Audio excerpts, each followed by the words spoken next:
Você sabe o que é a neurodiversidade? Um movimento liderado por pessoas autistas que traz componentes políticos, sociais, de saúde e até científicos.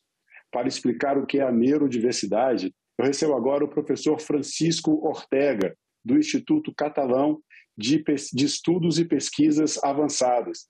Francisco Ortega é filósofo formado, graduado em filosofia pela Universidade Complutense de Madrid, com doutorado em filosofia pela Universidade de Bielefeld, na Alemanha. Professor Francisco, muito bem-vindo ao programa Cidadania, obrigado pela sua presença. Obrigado a vocês pelo convite. Então, o professor está concedendo essa entrevista falando diretamente de Barcelona. Professor, primeira pergunta, já trazer o tema da nossa conversa. O que é a neurodiversidade e qual a origem do termo? Okay. A neurodiversidade é um conceito que surge na virada de século, fim do século passado, 1999, quando uma socióloga australiana, Judy Singer, ela mesma portadora de autismo, ela cunhou o termo para falar de uma nova forma de diferença entre as pessoas, da mesma maneira que existem diferenças de gênero, de raça, etc. Ela cunhou esse termo para falar de diferenças biológicas que se dariam a partir da forma diferente como funcionam alguns tipos de cérebros das pessoas. Então, seria um pouco a partir dessa diferença cerebral que ela cunhou o termo neurodiversidade para se referir a essas pessoas. O que é importante? Que ela está falando de diferença e não de doença. Então, esse termo serve para o que a gente chama de despatologizar. Algo que era considerado uma doença, uma patologia, agora é visto simplesmente como uma diferença humana cujo correlato seria que deve ser respeitada e não deve ser tratada de ser curada ou estigmatizada. Então, esse movimento para ela, esse movimento da neurodiversidade segue o mesmo caminho do movimento, por exemplo, da deficiência, dos portadores de deficiência, etc., que ganham direitos na sociedade, direitos no trabalho, direitos tal, e que não são vistos como doentes. Então, essa é uma questão importante. A ideia são diferenças que são biológicas, dos indivíduos cujos cérebros funcionam de maneira diferente. No caso, a neurodiversidade se aplicava principalmente, originalmente, às pessoas portadoras de autismo, do transtorno do espectro autista, mas também se usa cada vez mais para falar de transtorno de déficit de atenção e hiperatividade, dislexia e outras questões. Então, essa seria um pouco a ideia do movimento e de quando surgiu. Essa seria uma ideia, mas que deu lugar a um movimento social, um movimento igual que existe o movimento LGBT, o movimento de surdos, o movimento de deficientes, seria um pouco o movimento da neurodiversidade, e que ao mesmo tempo dá lugar também a estudos, todo um campo.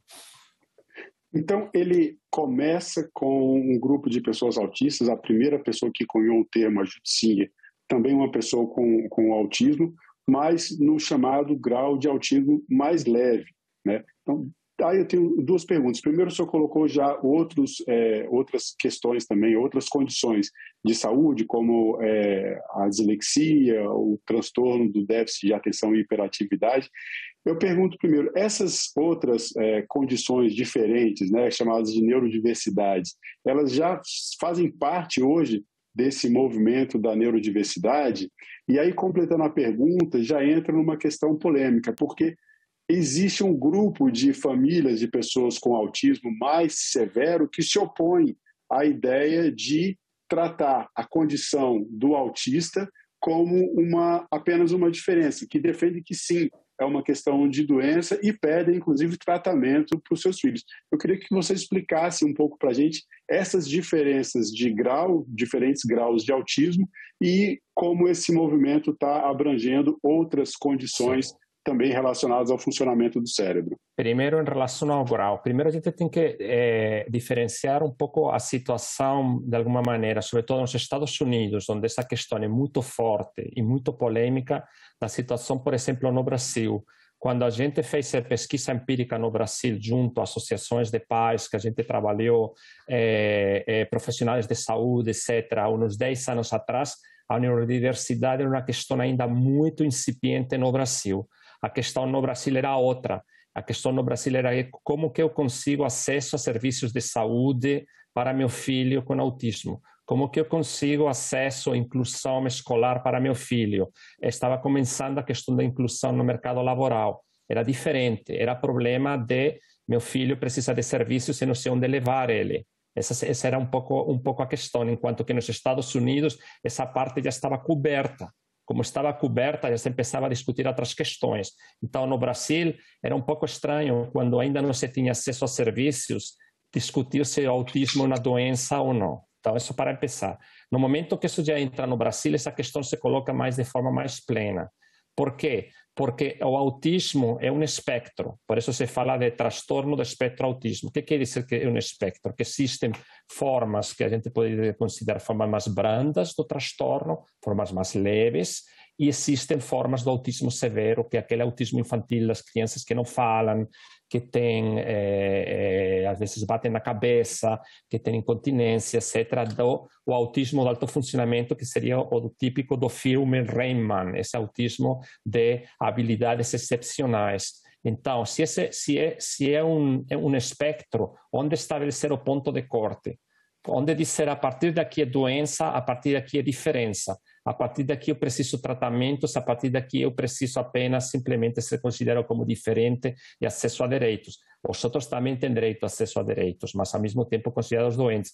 Isso nos Estados Unidos provocou debates muito fortes, por um lado, entre as associações de pais com crianças autistas nas formas mais severas, do outro lado, os ativistas autistas falando em primeira pessoa de si mesmos, dizendo eu não sou doente, eu sou diferente. Essa seria um pouco essa questão. É um tema polêmico, é um tema difícil, é muito difícil para uma mãe que tem uma criança de uma forma muito severa de autismo, que essa criança é simplesmente diferente, que tem que ser respeitada e que a mãe está causando algum tipo de opressão sobre essa criança. Segundo, a questão das outras condições. As outras condições entraram depois. O autismo, ele, sobretudo nos Estados Unidos, é um movimento identitário muito forte.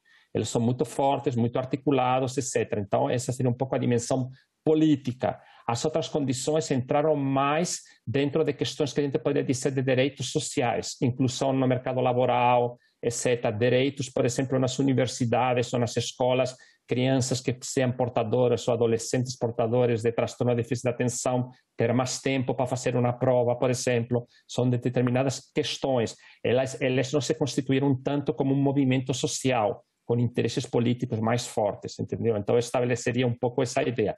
Claro que o termo, hoje em dia, se aplica a todas as condições e, sobretudo, ele passou de ser um termo mais da contracultura a ser um termo mais de uma aceitação geral para falar, por exemplo, de neurodiversidade no mercado de trabalho, ou na escola, ou na universidade.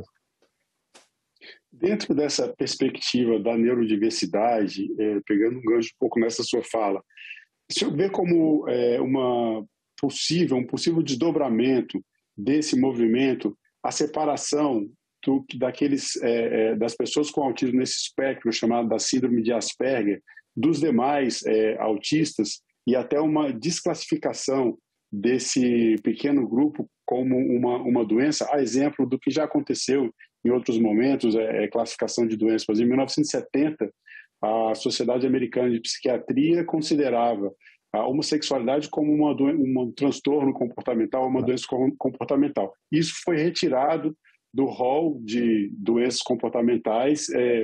Parece hoje uma coisa absurda, mas em 1970 isso aconteceu, não faz tanto tempo assim. É possível imaginar que dentro desses diferentes espectros do autismo, a gente vai também ter uma separação desse grupo que defende a neurodiversidade? Sim. Bom, primeiro duas coisas. Existem, por que determinadas categorias, a gente diria processos de desmedicalização? Ou seja, a medicalização é uma categoria que é considerada não médica, passa a ser considerada um problema de saúde. Por exemplo, calvície, queda de cabelo, de repente se considera uma doença, começa a ser tratada. Existe também desmedicalização, condições que foram consideradas uma doença que de repente deixaram de ser. Homossexualidade, que era até a terceira edição do Manual Diagnóstico da Associação psiquiatria norte-americana, o famoso DCM, era considerado uma doença. Por que ela deixou de ser? Eu tenho uma teoria de que existem dois tipos de mudança. Mudanças nos códigos morais ou mudanças, de alguma maneira, na estrutura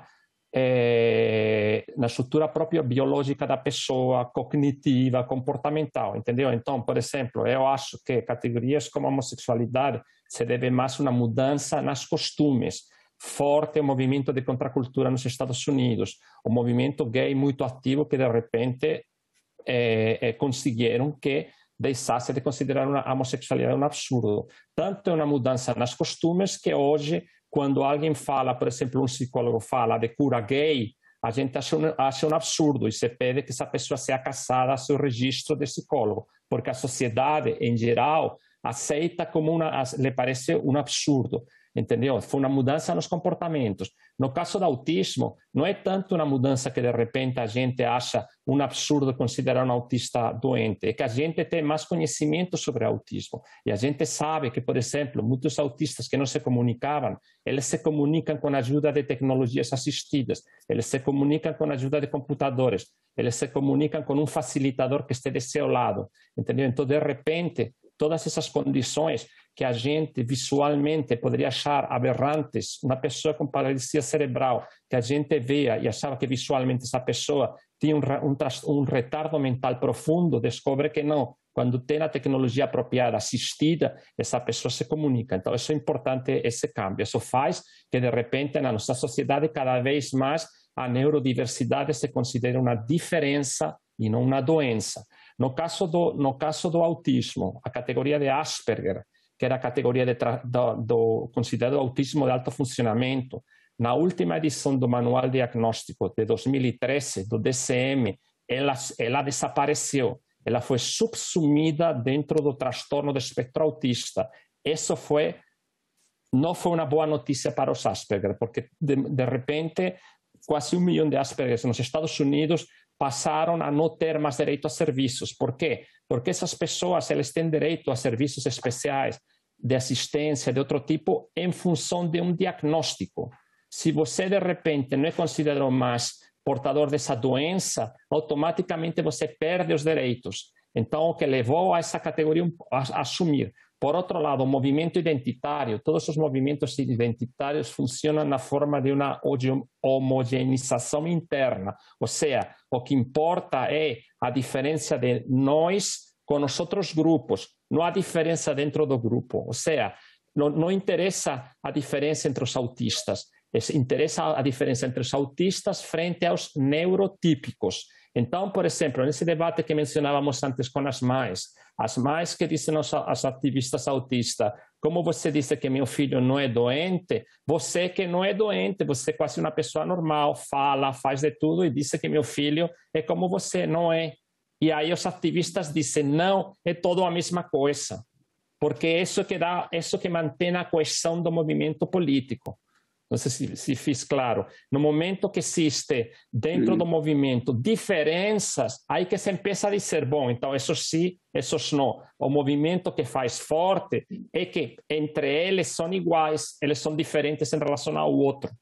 No caso neurotípico.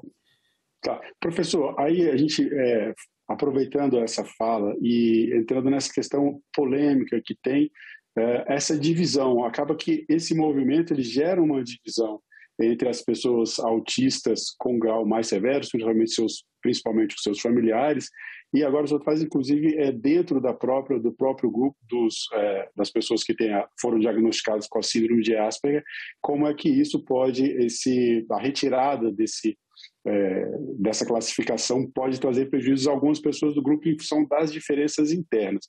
Mas, colocando o principal ponto de polêmica, existe um grupo pró-cura, que são esses que defendem que o autismo deve continuar sendo considerado como doença, inclusive para ter direito ao tratamento, e o grupo dos ativistas que consideram que não, que eles devem ser reconhecidos como pessoas diferentes, que isso não é doença, então não é passível de tratamento.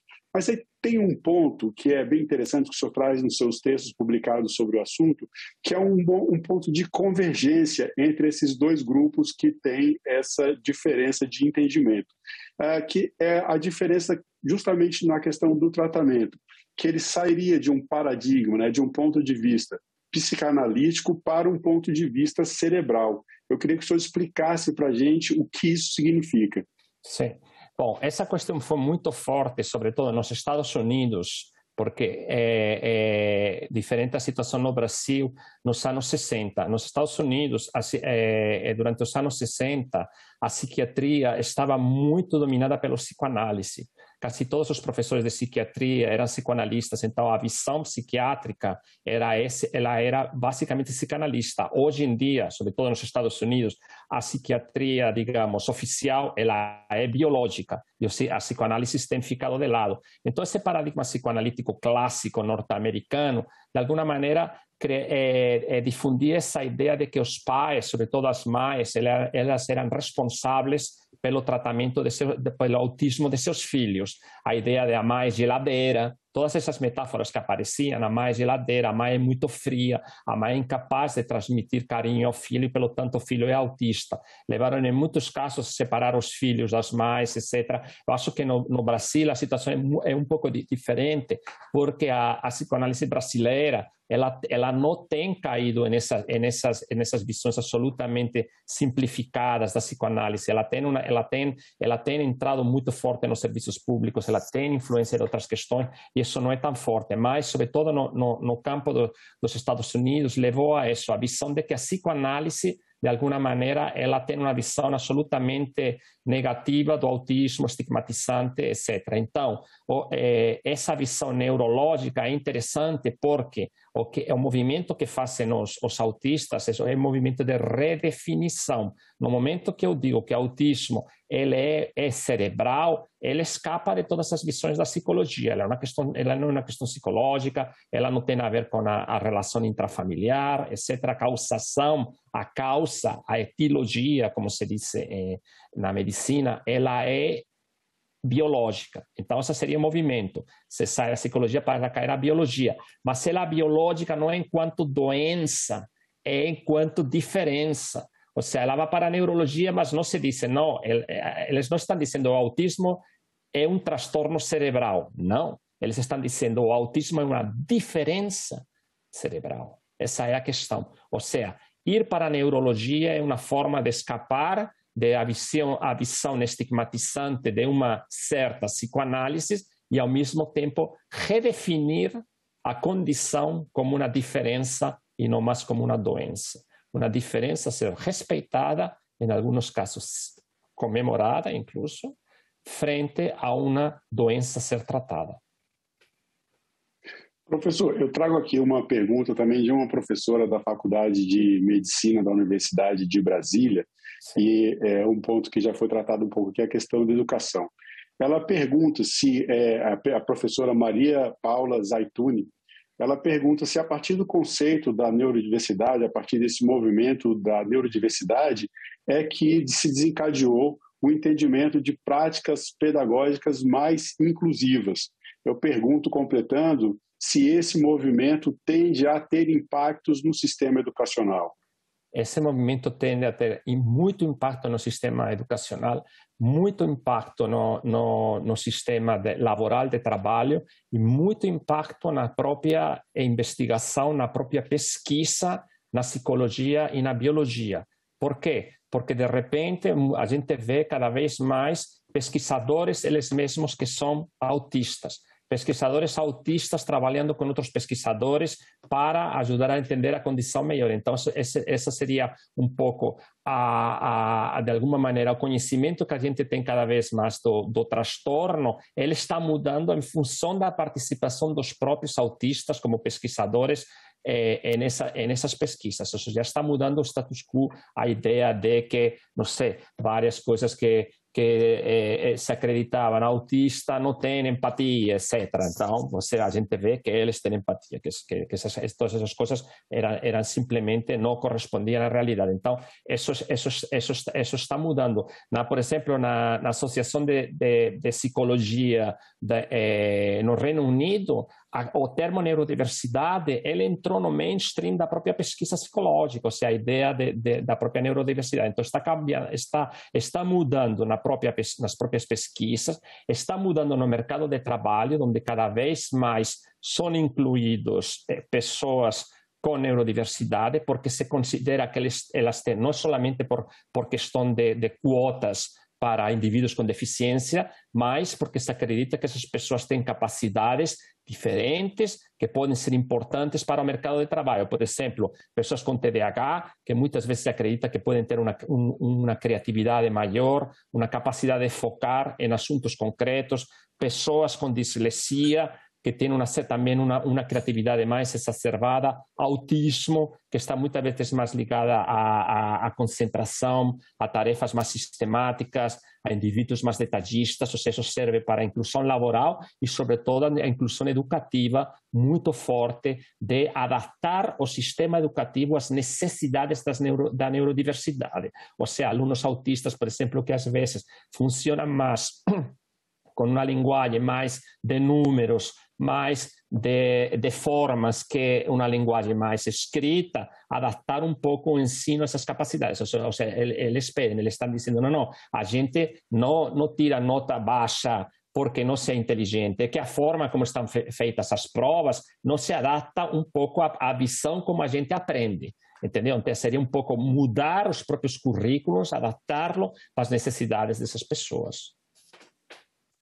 E falando em linguagens, qual é o impacto, como o desenvolvimento das tecnologias de informação e comunicação, principalmente no caso da internet, colaboraram para a eclosão, para o surgimento desse movimento e até para que o movimento da neurodiversidade tenha ganhado tanta força? Essa foi fundamental. Eles dizem que a internet para eles é como a linguagem de sinais para os surdos, ou o sistema Braille para os cegos. Eles participou para indivíduos que muitos deles têm dificuldade para encontros pessoais, têm dificuldade em ambientes onde tenha muitas pessoas, se sentem com muita ansiedade, poder ter uma interação que não precise disso. Ou seja, foi uma revolução, de alguma maneira, a transformação da própria ideia de neurodiversidade em um movimento social, em um movimento incluso político. Ela está muito relacionada a vários fatores. Uma é, por exemplo, o impacto nos Estados Unidos, tanto primeiro do movimento negro, como depois do movimento surdo, que fizeram mais ou menos o mesmo caminho. Todo o impacto dos movimentos das deficiências, o feminismo também, que contestou essa visão que tinha a psicoanálise norte-americana dos familiares, das mães, e sobretudo a internet, entendeu? Então a internet se voltou em uma coisa fundamental, uma ferramenta fundamental, sem contar todas as possibilidades da internet e da própria informática, para pessoas que tinham dificuldade de, por exemplo, não falar, e poder falar com a ajuda de sintetizador de voz, etc. Tudo isso fez que muitos indivíduos que a gente acreditava que eram pessoas com um retardo mental profundo, de repente estavam aí com um mundo interior muito rico e solamente precisavam da tecnologia que facilitasse a eles a forma de se comunicar.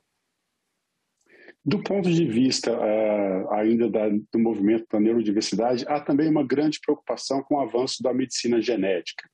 E sobre isso, o ponto principal é a possibilidade de se identificar ainda durante a gestação que uma pessoa pode ter o desenvolvimento do autismo depois do nascimento. Quais são as questões éticas e sociopolíticas envolvidas nesses avanços da medicina genética e por que elas preocupam os defensores da neurodiversidade? Bom, aí tem várias questões. Primeiro, o problema, uma coisa que eu acho problemática no movimento da neurodiversidade é que, como muitos movimentos identitários, eles assumem que a posição de todas as pessoas que fazem parte desse movimento é a mesma. Não é verdade. Pesquisas empíricas feitas, por exemplo, nos Estados Unidos, sobre modificações genéticas e autismo, mostra que tem indivíduos com posições de todo tipo. Se não todo mundo é contra, eles acham que mesmo que eles se considerem diversos, sino doentes, mas que têm alguns sintomas do autismo que eles consideram desagradáveis, que gostariam de não ter, de ansiedade, para depressão, para o que seja, entendeu? Então, não existe um pouco essa visão de que todos pensam da mesma maneira. Essa seria um pouco um problema. Mas, obviamente, as possibilidades de testes genéticos intrauterinos, ela é complicada. Primeiro, desde um ponto de vista bioético, mas, ao mesmo tempo, prático. Se a gente acha que autismo é um espectro que cobre desde os autistas que dissemos de muita inteligência, o que antes se chamava de Asperger, aquelas crianças que têm um autismo profundo, qual é o ponto de corte para dizer, não, essa criança, essa gestação vai ser interrompida e aqui não. Se aqui é impossível determinar quando estamos falando de um autismo. Se a gente em algum momento achasse o famoso gene do autismo que não existe, como não existe o gene da esquizofrenia, nem da depressão, nem do transtorno bipolar, mas sim um conjunto de genes que, em interação com um ambiente, dão lugar a uma certa condição ou uma certa propensão para desenvolver uma certa condição psiquiátrica, a gente vê que, mesmo que se achassem esse conjunto de genes, etc., seria de quê? Do profundo? Seria de